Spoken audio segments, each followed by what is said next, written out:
lassù in montagna. Oh bella ciao, bella ciao, bella ciao, ciao, ciao. C'è per dire lassù in montagna, sotto l'ombra di un bel fior. So I've seen a lot of people, particularly liberals and American liberals, believe the military is normally neutral and will support the governmental institutions and protect them from threats, apparently. And I have a simple answer for them. No, obviously the military is not neutral. Okay, let's take a moment and look at this more seriously. So many people who have an interest in military or just general history would think that this might be, to put lightly, a bit odd to think this way. Part of the reason people might think this is because of ideas in the US and other countries as well, that the military is an honorable force.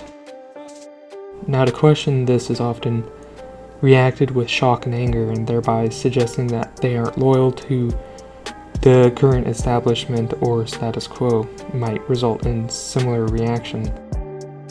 But as we can see with recent reports and events and history in general, the military is not and never has been neutral. I was not a member of any political party, but we felt there was no way out. As Gil Robles wrote later, peace was not possible. For me, this was only too true. And there's something else, perhaps too embarrassing to recall, but that one has to admit. At that time, we couldn't stand each other. Divisions and tensions had reached such a point that even seeing a socialist, not to mention a communist, was the same as seeing the devil. There's multiple reasons for this, some of which may be specific to a nation, but there are three main reasons a military is not neutral. They require a government that will guarantee that they will have a reason to have major funding.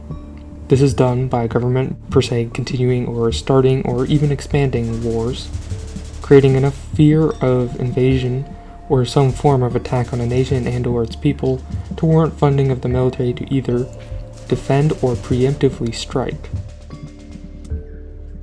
2. Maintain their jobs and careers. This is done also through the other ways in which a government might do for reason 1, but also make a reason for increase in salaries or just to keep their salaries. And 3rd, continue doing their fondness in war and slaughter.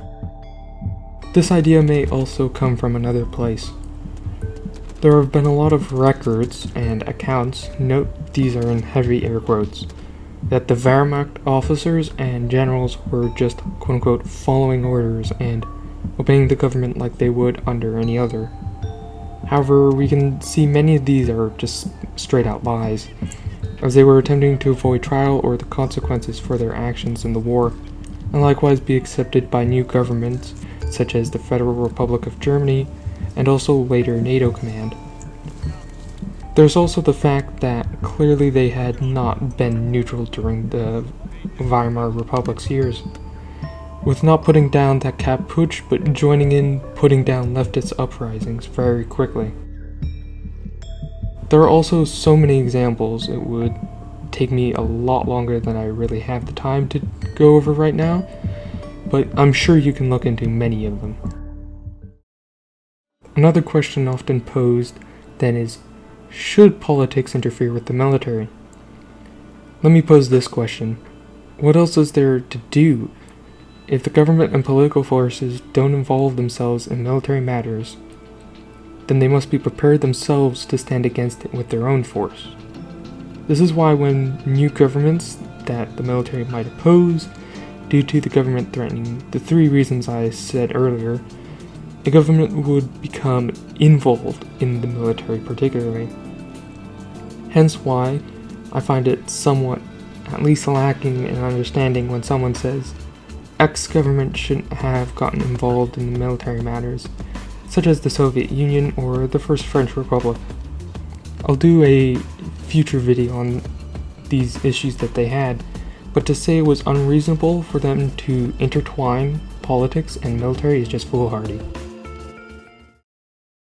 Thank you for watching. Since I'm busy preparing to move in these next 2 weeks, I will be making shorter videos, and at some point I may need to take a break. in order to move in and set myself up for a bit. Follow me on Twitter or Instagram to stay up to date on my videos and schedule, and don't worry, I still plan on posting more videos to this channel soon after I move.